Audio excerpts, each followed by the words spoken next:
Bom momento a todos que nos ouvem. Eu sou o Carlos e hoje estou com a Júlia e com a Sara apresentando mais um episódio do podcast Ponte Dialógica. Lembrando que em paralelo aos episódios do podcast, a gente está lançando textos sobre o episódio no blog da Casa Vermelha, que se encontra no site da Casa Vermelha. Atualmente, no período em que estamos gravando esse podcast, a casa encontra-se fechada, em razão do decreto estadual, mas estamos com muitas atividades na modalidade online. Confira o nosso site www.casavermelha.art.br para saber mais dos nossos projetos. Confiram também nossas redes sociais. No Facebook vocês podem nos encontrar no link facebook.com/mcccasavermelha e no Instagram somos o @mcccasavermelha.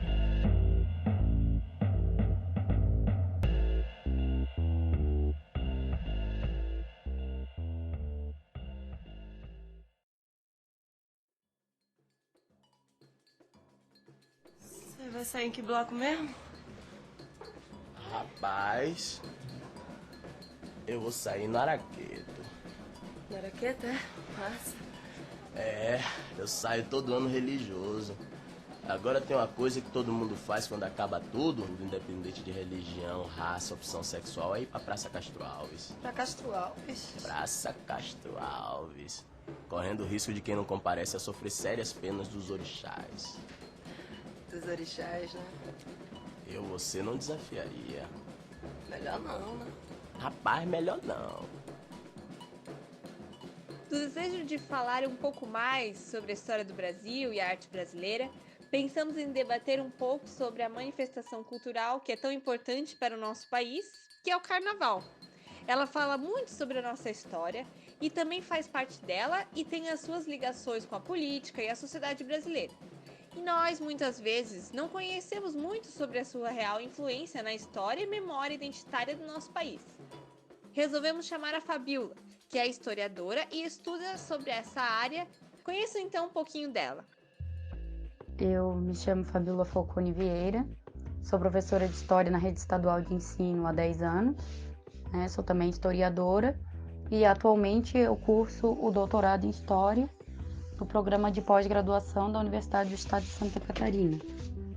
A minha pesquisa no doutorado, tanto a do doutorado quanto a do mestrado, foi relacionada à temática do Carnaval. O samba é um dos pontos principais, se não o principal, do Carnaval. Mas quais suas origens? Como surge o samba no Brasil? A origem de alguma coisa é sempre algo difícil assim, de identificar e responder, né?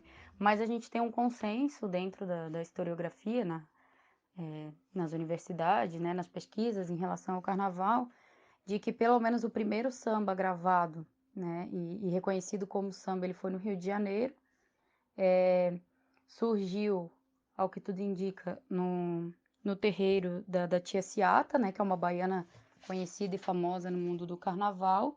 Então ele foi criado numa roda de samba dentro do terreiro dela e foi gravado e difundido no Rio de Janeiro como o primeiro samba.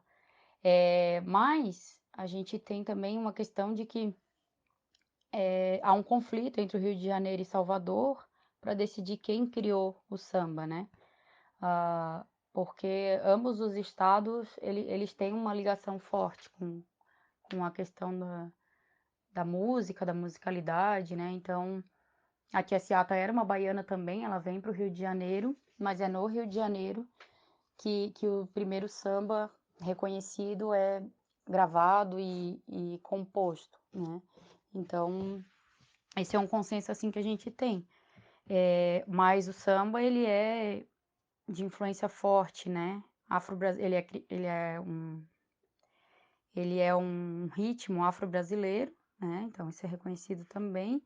E ele, claro, tem influência forte africana, com a questão dos tambores, por isso a presença forte dentro dos terreiros, Mas ele também tem a participação e circulação de algumas pessoas das elites, assim, tanto as pessoas, das classes populares, que foi quem criou os sambas, circulavam nos ambientes da elite, quanto as pessoas de elite circulavam no ambiente das classes populares e tinha uma troca de saberes, de musicalidade, né? Pensando na música entre essas pessoas.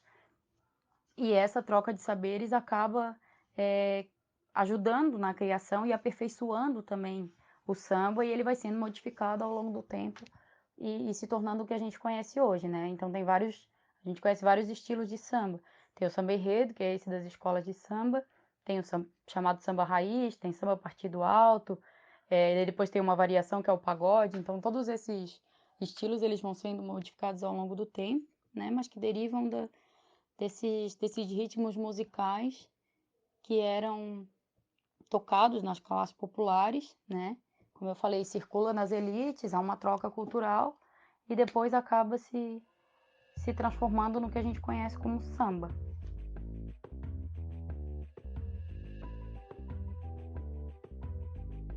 É realmente muito complexo isso de buscar a origem pontual de alguma manifestação artística. Ainda mais quando ela vem de povos marginalizados, que ainda não estão totalmente presentes na história oficial como deveriam. O canal Curta, que é um canal com uma programação muito boa da TV a cabo, infelizmente, tem uma diversidade enorme de documentários sobre o samba e o carnaval. Uma vez eu assisti um que infelizmente não estou conseguindo achar o nome. Caso vocês saibam, comentem aí no fórum, pelo amor de Deus, que eu não lembro. Mas nesse documentário tinha o depoimento do Carlinhos de Jesus, que é aquele bailarino, né? Que falava sobre as diferentes maneiras de se sambar. E aí ele mostrava como era o samba da Bahia e como era do Rio de Janeiro antigamente, no que se tornou. E é muito interessante ver como ele se transformou e com as diferenças que ficam menos sutis quando é colocado de lado a lado, quando ele samba primeiro como o samba da Bahia e depois como o samba do Rio de Janeiro. Os elementos rítmicos, eles são pilares fundamentais das expressões musicais africanas e eles sempre acompanharam esses povos, né? O termo batuque, ele sempre foi usado para definir esses gêneros. No início do século XX, essa variedade rítmica ela foi tomando formas específicas. Em paralelo com o samba, tinha também o lundu, o machixe, o jongo, as modas e o choro também. Pelo telefone, samba carnavalesco, gravado por Baiano e o Corpo de Coros, para a Casa Edson, Rio de Janeiro.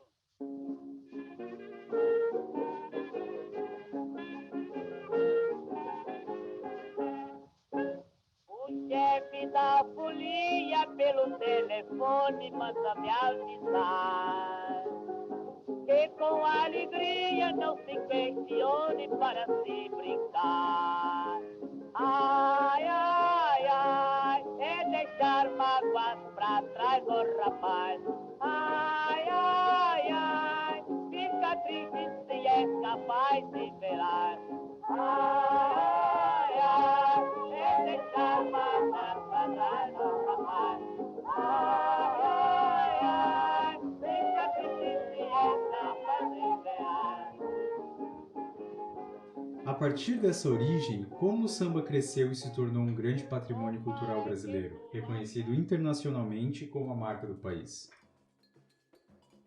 Os primeiros sambas, então, eles são gravados, são confeccionados, né, e gravados ali no final da década de 10, 1910, no início da década de 20, mais ou menos, no Brasil.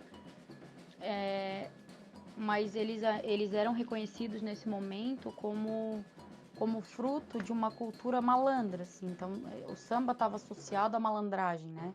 Ao não querer trabalhar, ao não querer fazer nada, ao viver na vadiagem.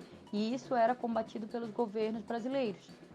Quando Getúlio, em 1930, sobe ao poder, ele vai tentar fazer um movimento contrário, né? Vai, através do Departamento de Imprensa e Propaganda, fiscalizar a produção desses sambas. Ele vai eleger o samba como algo símbolo nacional, né, como alguma coisa que poderia ser aproveitada como símbolo nacional, e ele vai acabar promovendo concursos e pagando esses sambistas ou exigindo que esses sambistas fizessem sambas relacionados ao nacionalismo, né? A questão do trabalho, como é bom trabalhar, como é bom ser um cidadão honesto. Então, no governo de Getúlio Vargas que a gente vai ter essa transformação do samba, né?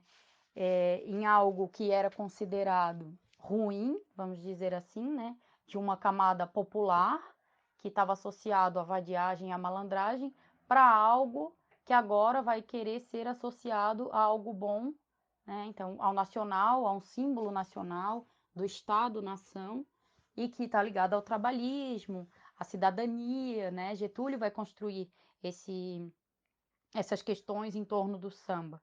E dali em diante, da década de 30 em diante, a gente vai acabar compreendendo o samba dessa forma. Então, as próprias camadas populares, né, vão ver nesses pedidos de Getúlio uma oportunidade de se integrar na sociedade brasileira, né, que tão racista e tão preconceituosa como foi e ainda é, né? Então, no momento ali da década de 30, a gente vai ter também o início da institucionalização das escolas de samba no Rio de Janeiro, por exemplo, né?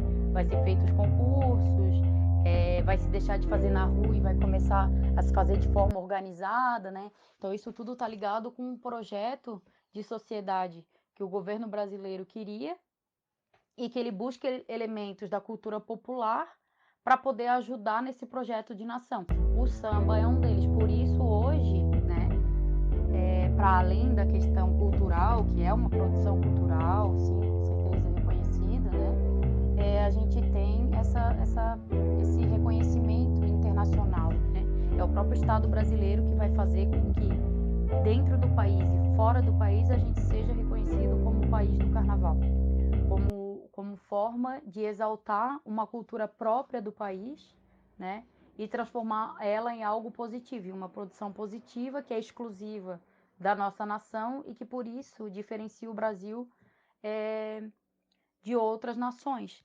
Inclusive, diferencia no sentido de que as raças que aqui existem são harmoniosas, né? Há esse mito da igualdade racial no país, né, que nunca existiu, a gente sabe, como eu mencionei, é um país extremamente racista, mas que a confecção do samba, por ter, né, e por circular nas camadas médias urbanas, né, e nas camadas populares, e ser constituído por essas camadas, essa troca cultural, e as pessoas participarem das festas e tal, vai fazer com que o mito da igualdade racial também seja percebido de forma positiva. Então, a gente faz samba, tudo acaba em carnaval, carnaval é uma festa popular, é uma festa para todos, né?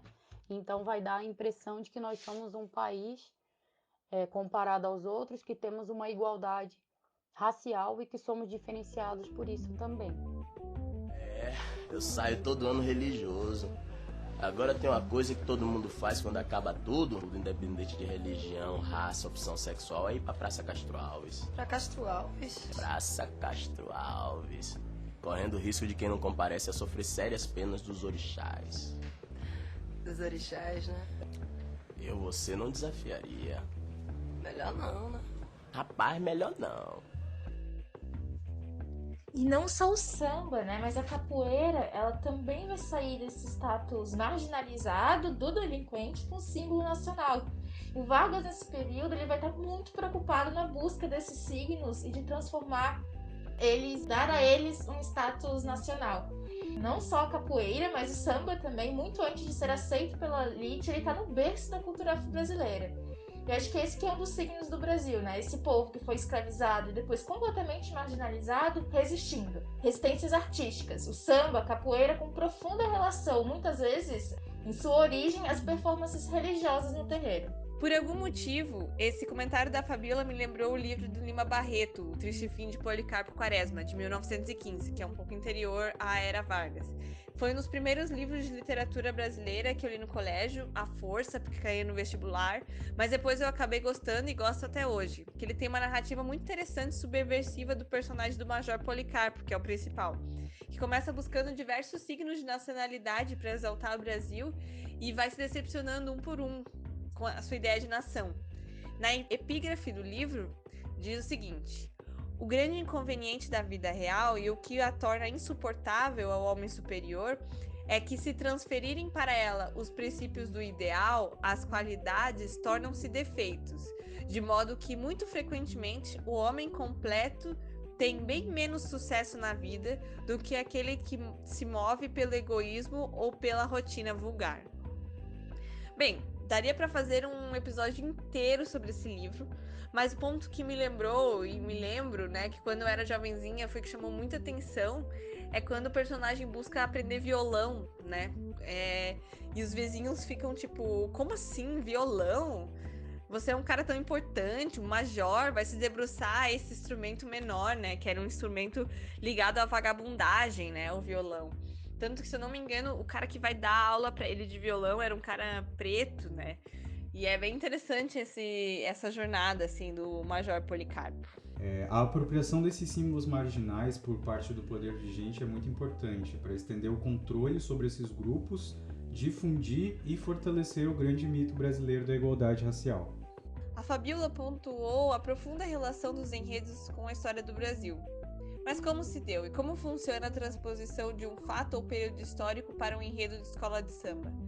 Qual a importância disso para a popularização da história do país? Para fazer essa transposição, né, da história do Brasil para uma escola de samba, então há alguns passos. Assim, primeiro a escola decide qual o tema, né, e aí vai depender de cada escola. Cada uma tem uma forma diferente de como vai decidir a escolha do tema.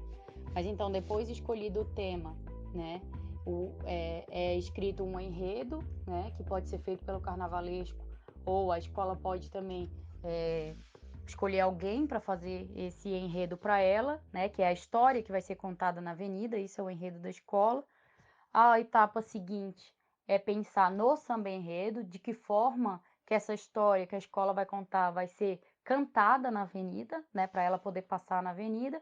E depois a questão estética, né? Então, como ela vai ser, essa história escrita vai ser transposta esteticamente para a avenida, nas alas, nas alegorias, né, que são os carros alegóricos. Então, isso tudo é feito por etapas e cada escola de samba tem uma forma diferente de fazer. Algumas fazem concurso, outras escolhem pessoas que vão fazer tanto o enredo quanto o samba enredo, outras escolhem o carnavalesco, né? É o carnavalesco que faz não só o enredo, né? Mas também às vezes ele ajuda a fazer o samba enredo, às vezes ele interfere em outras questões ali dentro da escola, às vezes não. Então é o carnavalesco quem vai produzir a estética da escola, né? E ele pode assumir outras funções também, mas como eu mencionei, cada escola de samba vai ter o seu modo próprio de fazer, né? Porque são elas que vão decidir isso. Rapaz, eu vou sair no Araqueto. No Araqueto, é? Massa. Eu saio todo ano religioso. E em questão da popularização da história do Brasil, a escola de samba vai ser um mecanismo muito eficiente, né? Principalmente para o Estado brasileiro, como eu mencionei. Então, ela vai acabar difundindo uma história oficial, né? Muito mais do que outros modelos de história, pensando lá no início, né? Na década de 30, 40, 50. E vai acabar que isso beneficia o governo, né? Porque a escola de samba consegue fazer uma coisa que às vezes a academia, a universidade não consegue, né? Que é essa questão, é popularizar, é transmitir para uma quantidade muito maior de pessoas uma mensagem que às vezes a gente que está na academia não consegue. Só que isso tem consequências também, né? Qual é o tipo de história que as escolas de samba vão estar passando para o público, né? Como eu mencionei, na maioria das vezes é uma história oficial, essa baseada em fatos históricos relacionados ao governo.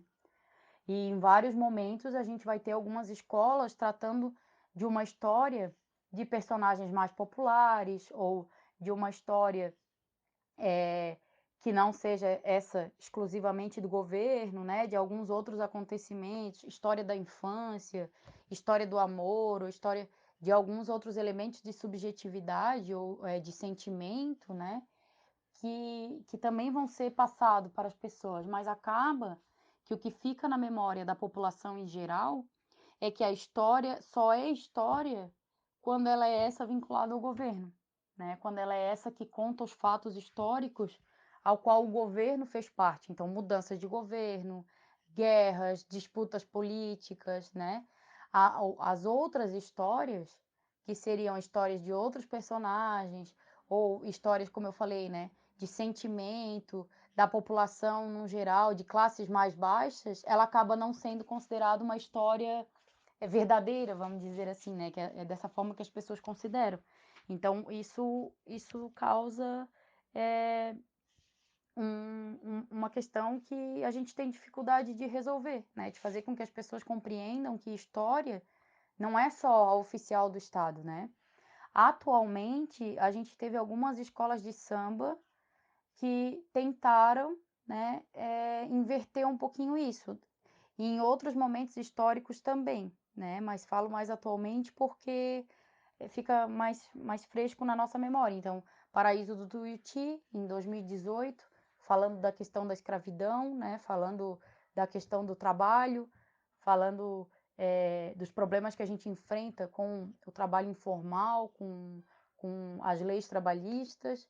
E aí, em 2019, a Mangueira, né? Estação Primeira de Mangueira, tratando a questão de uma história que, na visão da Mangueira, né, não é oficial, porque não é a do governo, mas contestando essa visão oficial do governo. Então, vai trazer os mesmos acontecimentos oficiais, só que contestados e tentando trazer uma visão que a gente chama que é vista de baixo, né? Uma visão que é mais popular, das pessoas mais populares que eram heróis no Brasil e que nunca foram reconhecidas. Então, isso é de extrema importância, né? Em outros momentos históricos, a gente também já teve isso acontecendo, né, com algumas escolas de samba. Mas, majoritariamente, a gente ainda tem a presença forte dessa história oficial, né? Quando vai se falar de um acontecimento histórico, as escolas acabam retratando esse acontecimento pela visão oficial do Estado. Então, como eu falei, que as escolas de samba no Rio de Janeiro, elas surgem nessa década ali de 30, né? E elas vão, final da década de 20, início da de 30, mas vão ser institucionalizadas no governo de Getúlio Vargas, com o objetivo, né, de promover o Estado-nação e esse nacionalismo, essa nacionalização. A gente vai ter, então, essa função que o Estado vai dar para uma escola de samba, né? Ela não vai servir só para brincar, só para o carnaval. Ela vai servir também para ensinar a população de uma forma mais lúdica e mais popular sobre a história do Brasil. Não é à toa que as escolas de samba, desde a sua criação, elas vão priorizar temas nacionais e os temas históricos, né? Como tu pediu para mim comentar. Essa questão dos temas históricos, elas estão sempre presentes nas escolas de samba desde quando elas foram criadas, né? Conforme o tempo foi passando, os regulamentos dos desfiles foi sendo modificado também, né? Até determinado momento só podia ser tratado pelas escolas de samba temas nacionais. Depois foi aceito temas internacionais e tal, mas muito vinculado à história do Brasil, com essa ideia de educar a população sobre o que é a história do Brasil. Por isso, as escolas de samba costumam retratar muito, né, uma história que a gente chama de oficial, que é essa história do governo brasileiro, né? Então, a história contada pelo próprio governo, de heróis, de governos, né? Brasil República, Brasil Império, do imperador, da imperatriz. Então, tudo isso as escolas de samba retratavam, ainda retratam, né? Como resquício dessa época, porque as coisas não somem, assim, não deixam de acontecer da noite para o dia. Então, elas ainda continuam reproduzindo esse tipo de história, mas em vários momentos históricos, como eu falei, que as escolas, as pessoas de camada popular, né, que são as que constituem as escolas de samba, elas vão acabar fazendo uma troca com o governo. Então, elas retratam essa história, elas se institucionalizam, sim, elas cumprem as determinações do governo, porém, elas também passam a representar a história delas mesmas. Então, a gente vai ter vários enredos que retratam a história do Brasil a partir de um personagem negro, a partir da história dos orixás. Isso vai acontecendo e vai sendo modificado ao longo do tempo, né? Não tanto na década de 30 e de 40, mas ali a partir da década de 70 que vai começar a ser transmitido os desfiles, né? Vai ter interferência da televisão, uma coisa mais televisiva. As escolas de samba vão começar a colocar personagens históricos que interessam a ela também, né? E aí, de uma forma um pouco mais difundida, assim, porque algumas escolas antes faziam, agora várias vão fazer. Então a gente tem essa questão muito forte ligada às escolas de samba, que é uma função de ensinar a história do Brasil também para a população em geral. Em vários lugares do Brasil tem festa de carnaval e desfile de escola de samba, inclusive em Florianópolis. A Fabiola pesquisa sobre isso e pedimos para que ela falasse um pouco sobre isso aqui pra gente, sobre a sua origem, as principais escolas e a importância para a comunidade. No caso de Florianópolis, né, o carnaval tem forte influência do Rio de Janeiro. Então, foi na década de 40, final da década de 40, mais ou menos, que a primeira escola de samba foi criada aqui em Florianópolis, né, Protegidos da Princesa. Em 1948 é a data que ela registra como fundação. E ela foi criada por marinheiros que tinham vindo do Rio de Janeiro para trabalhar em Florianópolis e se reuniram e decidiram criar a escola de samba. Então, o nosso carnaval de avenida, né, ele acaba tendo essa influência forte do Rio de Janeiro. E aí a gente vai reproduzir algumas coisas, né, que são bem marcantes, que fazem parte do carnaval de lá. O desfile em avenida, a questão das alas, a questão do julgamento, né? Só que no início do nosso carnaval aqui em Florianópolis, ele não replicava exatamente o carnaval do Rio de Janeiro. Então ele era feito ali na Avenida Paulo Fontes, né? Era carnaval de rua, né? As escolas de samba que existiam disputavam com as sociedades carnavalescas, que são outros grupos que formaram instituições do carnaval, né? E faziam carros alegóricos para desfilar, às vezes só as alas, às vezes os carros, né? Uma das coisas que o nosso carnaval daqui influenciou o carnaval do Rio de Janeiro e não o contrário, foi o chamado carro de mutação, né? Que o Rio de Janeiro acaba pegando como exemplo para Florianópolis, que são carros alegóricos que tinham alguns elementos que eles se movimentavam, eles se abriam, se fechavam, levantavam, aumentavam de tamanho, diminuíam. Então isso sai daqui de Florianópolis e vai influenciar lá no Rio de Janeiro a formação das alegorias de lá. Mas do mais, né, conforme foi passando o tempo, desde do final ali da década de 40, quando nasce a escola de samba, né, Protegidos da Princesa, que é conhecida como a primeira aqui em Florianópolis.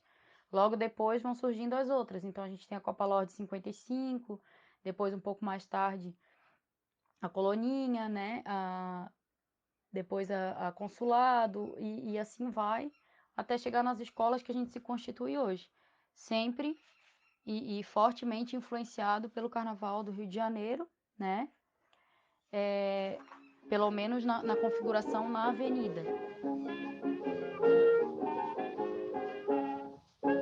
O chefe da folia pelo telefone manda me avisar. Em relação ao surgimento também das escolas, né, aqui em Florianópolis, vai ser um pouco parecido também com o Rio de Janeiro, porque surge nas camadas populares, né? Então, são esses marinheiros que vêm do Rio de Janeiro e criam a escola aqui, mas eles criam também nos bairros populares, né? E as pessoas que vão participar da escola de samba são majoritariamente dessas camadas populares aqui em Florianópolis. Então, tal como no Rio de Janeiro, a escola de samba, para a comunidade, ela vai ser um espaço de expressão, né? Um espaço de luta, um espaço de usar a escola como algo que elas possam participar da sociedade no geral. Então, assim, é uma tentativa de tentar ser incluído numa sociedade que quer excluir essa população, né? E aí também, da mesma forma como eu falei, lá no Rio de Janeiro acontece aqui também. Vai ter um acordo com o poder público, né? E esse acordo vai ser mediado entre as camadas populares, uma camada média que também participa das escolas de samba, que também vai participar, né? E o governo aqui de Santa Catarina ou de Florianópolis, e aí vão estar o tempo inteiro negociando as questões do carnaval, né? E a participação dessas pessoas também no carnaval. Então, para além dessa questão política, né, que a escola de samba vai proporcionar para as pessoas, essa participação política na sociedade, a gente tem uma questão também de ensino, de aprendizagem, né? É dentro das escolas de samba que é transmitido um saber relacionado ao samba, um saber relacionado à dança, ao mestre-sala, ao porta-bandeira, um saber relacionado a confeccionar as roupas, as fantasias, né? São todos saberes que são a gente considera como popular, né? Porque não adentra o mundo acadêmico, o mundo da educação formal, né? Mas que também é um outro tipo de saber, que são as escolas de samba nessas comunidades que são responsáveis por isso. E as pessoas que participam da escola de samba é quem vão se tornar os educadores, né? Então, não vai precisar ter uma educação formal para se tornar um educador dentro da escola de samba. Essa transmissão de saber, ela vai acontecer de geração para geração. Então, é o pai de fulano que já era sambista, que vai passar para o filho, que vai passar para o neto e assim por diante. E aí as outras pessoas, né, que participam também da escola de samba, que não fazem parte da comunidade, também vão aprender dessa forma. É claro que ao longo do tempo, a gente foi tendo a profissionalização de alguns setores da escola, de algumas pessoas, né? E essas pessoas que são profissionais também vão adentrar o espaço da escola de samba. Mas ainda assim, há uma participação maciça das comunidades, né? E para essas comunidades, a escola de samba é de extrema importância. Então, ela não é só algo relacionado ao desfile. Ela tem um calendário próprio, ela funciona o ano inteiro, né? O desfile que a gente vê ali na televisão, que vê no sambódromo ali, ele é o fim de um ciclo para todas as pessoas que estão envolvidas com o carnaval. Então, é de extrema importância para essas pessoas a participação na escola de samba. É como se essa participação ela fosse um, um outro tempo, né, que a pessoa vivencia. Então, não é o tempo do trabalho formal, não é o tempo da escola formal, também não é um tempo só de lazer para essas pessoas, porque a escola de samba ela é um compromisso social, né? Então, é um tempo de um compromisso social que elas têm com o desenvolvimento do desfile ao longo do ano. E aí, nesse compromisso social, a gente tem uma série de questões políticas envolvidas, então, às vezes, luta em favor da comunidade, né? Uma ajuda em favor de alguém que está precisando na comunidade também, como eu mencionei, a transmissão de saberes, luta por espaço de escola, daí formal, né? Luta por trabalho, uma série de questões que a gente poderia pontuar aqui, poderia ficar muito tempo pontuando, mas que são de extrema importância para as comunidades que participam majoritariamente da escola de samba e que fazem com que ela chegue no desfile no final, né? Que ela apresente o desfile que a gente acaba vendo na televisão. No Rio de Janeiro, em uma proporção muito maior, né? Porque as comunidades lá são muito maiores do que as comunidades aqui, e aqui em Florianópolis numa proporção um pouco menor, mas assim, não menos importante, entende? Ambas as escolas de samba promovem uma participação política e social efetiva nessas comunidades, né? Claro que não são iguais, uma não é espelho da outra, né? Florianópolis não é espelho do Rio de Janeiro, se espelha em algumas coisas, mas cada uma tem sua especificidade. Então, a forma de lutar, a forma de interagir, quais as lutas essas escolas de samba vão promover, fica por decisão local, né? As pessoas envolvidas nas escolas de samba que vão decidir quais as lutas devem ser lutadas, quais as pautas devem ser seguidas, sobre o que lutar ou não lutar, né? O que fazer ou o que não fazer. Então, daí é onde a gente vai ter uma diferença grande, né? Com as questões do Rio de Janeiro, que são umas, e com as questões aqui de Florianópolis, que são outras, né? E o envolvimento das escolas de samba com o poder político do Rio de Janeiro é um, e o envolvimento das escolas de samba com o poder político de Florianópolis e Santa Catarina é outro. É muito legal ouvir isso que a Fabiola conta sobre as escolas de samba, sobre todo o movimento delas. O carnaval como peça de construção identitária, e não só a identidade de um povo, como a gente vinha falando, ou identidade nacional e de resistência, mas uma identidade mais a nível micro, da comunidade, de cada integrante que faz parte da escola de samba, de como essa comunidade se fortalece com as pautas da escola. Tem um impacto muito grande na subjetividade de cada integrante que compõe.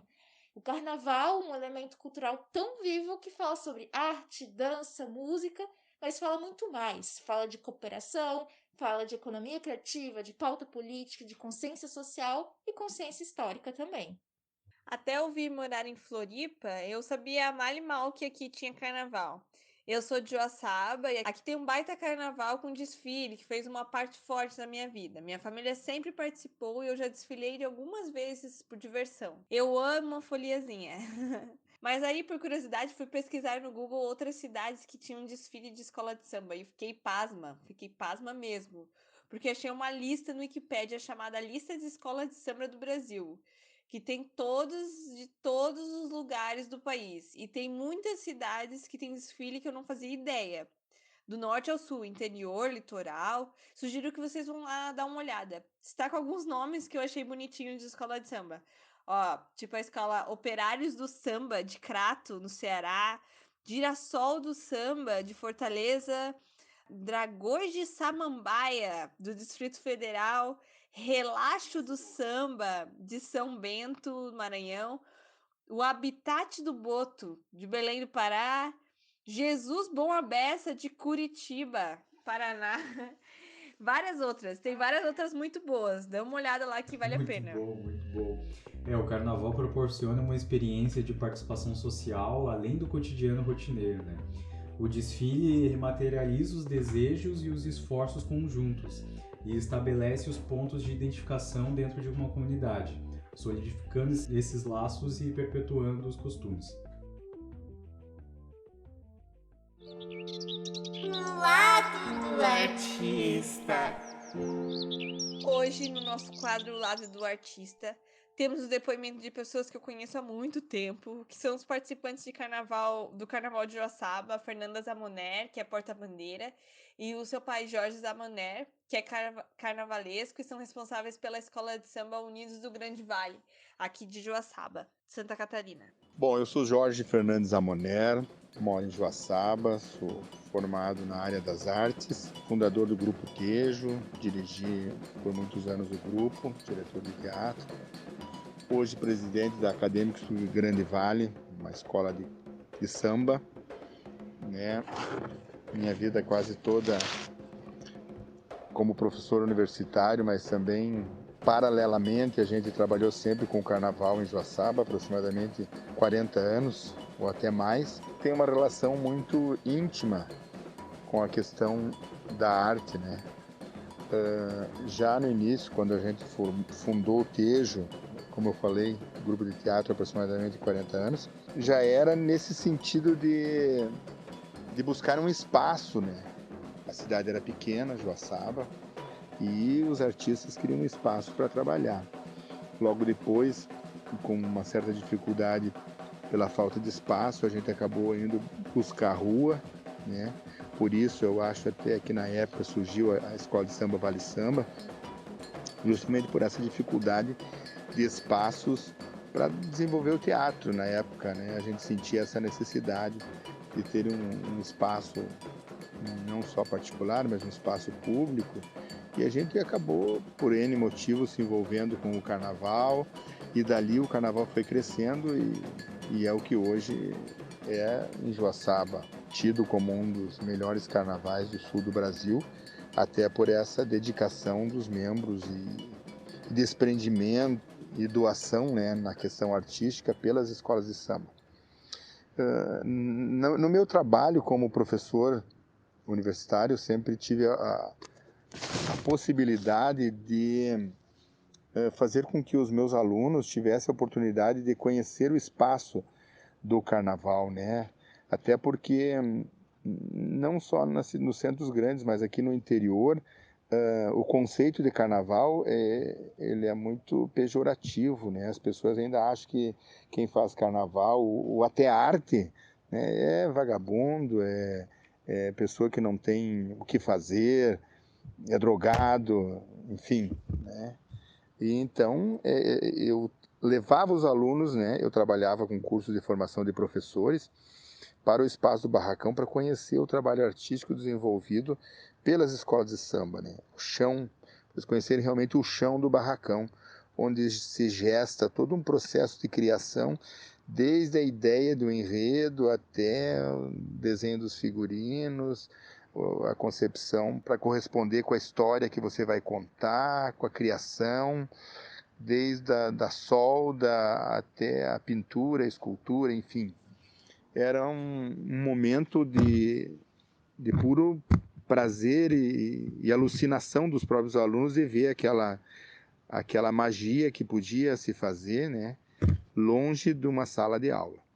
Até porque a gente sempre acreditou, por muitas vezes, que o espaço das escolas de samba podia ser um espaço onde os alunos das escolas, todas elas, tivessem a oportunidade de exercitar a questão da arte, a prática, né? Porque o banco escolar é bastante limitado, todo mundo sabe, e quando se tem a oportunidade de exercitar a teoria, é outra coisa, né? É outra forma de encarar a questão da própria vida.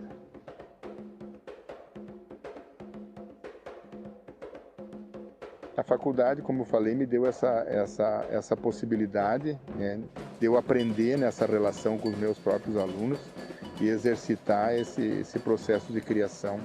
Eu acho que foi acho que não. Tenho certeza que hoje ainda é um espaço onde está se perdendo, né, porque os alunos ou as próprias comunidades ou o próprio poder público não dá atenção, porque as diretorias de educação dos municípios poderiam viabilizar uma forma, né, legal, onde fosse dada a oportunidade desses alunos e professores estarem ministrando ou vivenciando suas experiências dentro do espaço de uma escola de samba. Até porque hoje a nossa escola tem esse objetivo, né, do exercício da criação a partir do processo de que a gente precisa, a partir do nada ou do pouco, criar algo que você se obriga a fazer mesmo sem dinheiro. Isso é muito bacana, porque o exercício dessa criação faz com que você, quando não tem o recurso financeiro, coloque o seu cérebro a funcionar de uma forma mais acelerada, até porque a gente é muito preguiçoso nesse sentido. Quer dizer, se você tem o dinheiro, se você tem o recurso, você compra, você dá um jeitinho, você paga outra pessoa para fazer, você, né, o dinheiro faz milagres. Agora, quando você não tem o recurso financeiro, né, e quer fazer um projeto onde envolva toda a sua comunidade, como é o caso da nossa escola de samba, onde não só envolva, porque o carnaval tem essa característica, né, que é um espaço onde as diferenças se juntam para se fazer uma coisa só. E ele não aconteceria da forma que acontece se não houvesse essa soma, né, de mãos.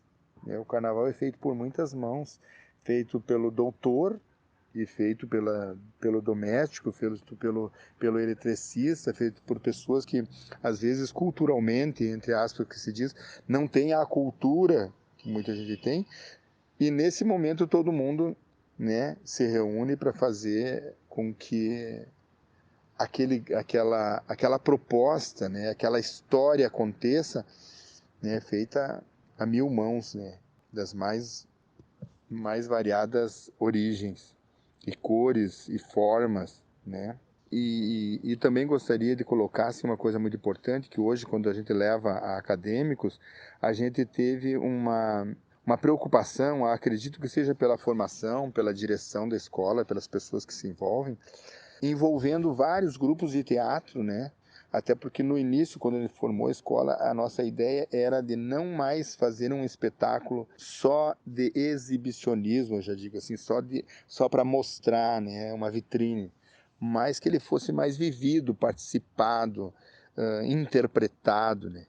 Até porque a gente sabe muito bem que você vai fazer um enredo, como fizemos, vamos supor, do ano passado, que nós falamos sobre a região da nossa cidade, a região que envolve a nossa cidade aqui, falando da cultura regional, E aqui vários grupos de teatro participaram interpretando cenas propostas pelo enredo, né? E grupos de teatro não da nossa cidade, grupos de teatro da nossa região. E já está acontecendo esse envolvimento.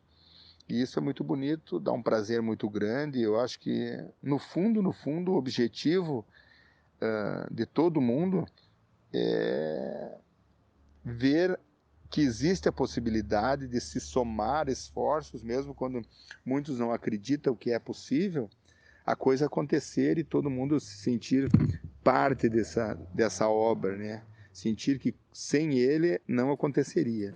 É uma soma de esforços e um produto final em que deixa todo mundo muito orgulhoso daquilo que fez. E ele acontece, como eu falei antes, com a mão de todos.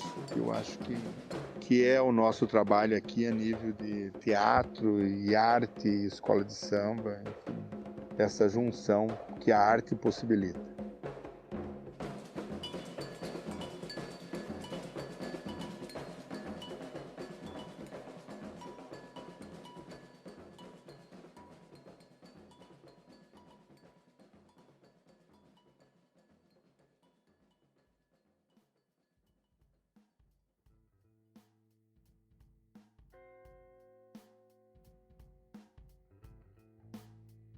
Para o quadro Indicações, a minha indicação de hoje é um documentário Além do Samba, a resistência afro-brasileira, produzido em 2006 pelo diretor César Cavalcante, sobre a presença afro-brasileira aqui em Florianópolis e sobre o samba daqui.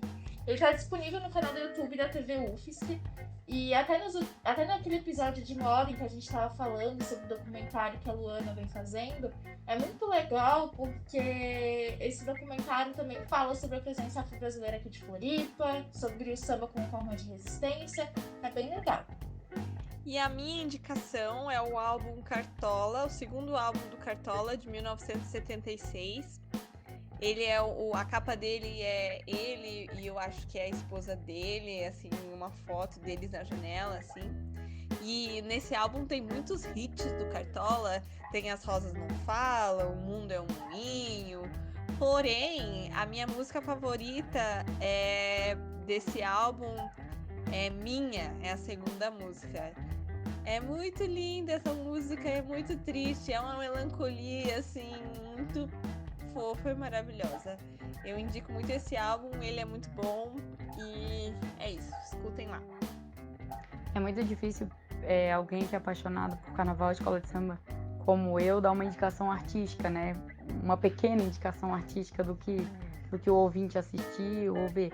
Mas enfim, falando em Florianópolis, há 2 desfiles que me comovem bastante e eu gosto muito, assim, tanto esteticamente quanto poeticamente, que é o Carnaval da Protegidos da Princesa de 2015, com o enredo que a gente conta a história de Florianópolis, né? Que a Protegidos conta a história de Florianópolis. Se chama Emoldurada pelo Mar, uma história que me representa. E em 2016, que a escola fala sobre a Rússia, né? Então o enredo se chama Primaveras Russas, uma história do mundo em partituras. E são 2 enredos muito bonitos, assim, ambos estão disponíveis no YouTube e eu recomendo muito que as pessoas assistam e vejam a beleza e a poesia que tem os desfiles. Do Rio de Janeiro, né, que a gente acaba tendo como referência porque vê bastante na televisão, eu já dei 2 indicações, então, muito recentes e muito bonitas também, né, e ficaram marcados agora recentemente, que é o desfile de 2018 do Paraíso do Tuiuti e o desfile de 2019 da Estação Primeira de Mangueira, ambos também disponíveis no YouTube ou na internet para quem quiser pesquisar e assistir. A minha indicação, ela segue na linha dos documentários. É um documentário muito massa, de 69, que se chama Saravá. Ele foi feito por um documentarista francês que vem para o Brasil, dá uma rodada ali no Rio de Janeiro. Ele conversa com um monte de figura muito importante da música brasileira, o Pixinguinha, só para ter uma noção, com Baden Powell, com Paulinho da Viola. E nesse documentário tem muita informação sobre os tipos de samba sobre os principais elementos que foram apropriados e que são a marca registrada disso, né? A influência do candomblé em todo esse processo. O Baden-Powell também comenta sobre toda a pesquisa que ele fez para a elaboração dos afro-sambas, ali junto com o Vinícius de Moraes. Os afro-sambas, eles são meio que o produto, né, dessa pesquisa que ele fez, e o documentário está no YouTube, é bom aproveitar enquanto ele está lá. Muito bom, vale muito a assistida.